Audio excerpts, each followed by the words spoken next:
The playoffs are here, and the Buccaneers are set to play the Commanders Sunday night, which means that Mike Evans and Marshon Lattimore are set to beef again for the 7th year in a row. If you're a football fan who wants to come into this game and appreciate the full picture of this rivalry and how it's evolved, this is the video for you. This really is a matchup of titans. Both players have had some of their most dominant performances while mirroring the other, and before we get into its twilight, let's at least recap and appreciate the history of it all. The first matchup we saw between these two was in 2017, where the Saints confidently put in their rookie defensive back versus Evans and kept him to a combined total of 68 passing yards with no touchdowns over 2 games, seeing Mike Evans only logging 1 reception out of 6 targets for 13 yards. Very respectable for a rookie corner looking to make a name for himself. The Bucs, however, were not about to let this slide. The next year, Todd Monken, now coordinator for the Ravens, then coordinator for the Bucs, basically gave the green light for Mike Evans to personally put Lattimore through the meat grinder.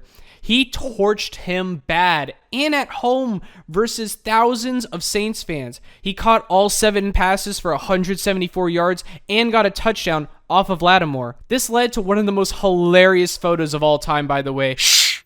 Sasha is asleep. This single game completely changed the entire Saints defense from that point forward. From here on out, Mike Evans was double covered at all times. It was clear to the front office that Lattimore was not capable of being on an island. So now this beef has gone from the Lattimore-Evans rivalry to the Lattimore with safety help versus Evans rivalry. But that didn't stop Mike Evans from at least finishing their 2 matchups between each other that year with an 84-yard game. So we're going into year 3, and we've seen it all so far. Marshon getting turned into burnt toast, Evans getting put on an island, and some hilarious squabbles. So now, what do the Saints have planned for their defense? Well, they implemented this very super secret operation. It was called Operation Double Cover Mike Evans 24/7 and Don't Let Him Get the Ball. Now, did this plan work? Jesus Christ! Well, what about the next match? Nice. So yeah, this whole double cover Mike Evans plan did in fact work, but things are about to get a lot worse. You see, Tom Brady had just joined the Bucs, which means that the Buccaneers are going to cut Jameis Winston. You know, Jameis Winston, the guy who has worked the ins and outs with Mike Evans over the past 4 years, the guy who has all his tells and habits, knows how he thinks, knows how he runs routes, everything. Yeah, that guy just went to the Saints. So, Jameis, you're not going to be a little snitch, huh? Jameis, you're not going to snitch the offense to the Saints. No, Jameis, no. Yeah, that first game in 2020 was brutal. In fact, the Bucs had to pretty much change how they used Evans from here on out. You see, the Saints wouldn't let up on double coverage up until that point. In fact, they were so dedicated to stopping Mike, both Marshon and his safety help had committed separate pass interferences on Evans just so he wouldn't appear on the stat sheet. Unless the Saints wanted to give Mike the Megatron treatment, they have to leave him on an island with Lattimore. This probably led to Evans absolutely little manning Marshon. So even though Mike only had 2 whole yards out of 4 targets, it still led to 6 points, and there's no excuse for that as a DB. Games are won by scores, not yards. Speaking of games won by scores and not yards, the Saints did exactly that.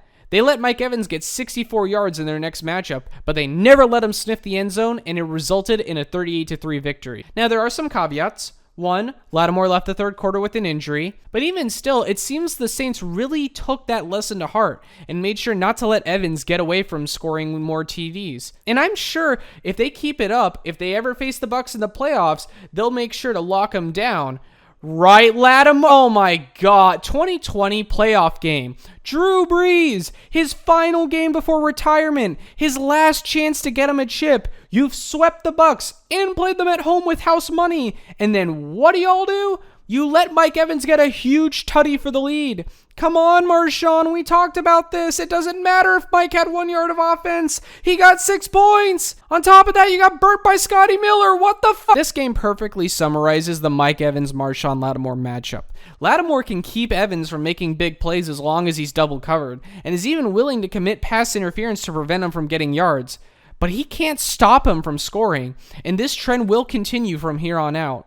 In 2021, the Bucs did get swept again, but not without Mike Evans getting a 41-yard touchdown off of Marshon Lattimore, which was also called for defensive pass interference. This is despite the fact that in the very next game, Lattimore kept Evans to 1 reception for 14 yards. This rivalry is just a constant battle of blows between each other.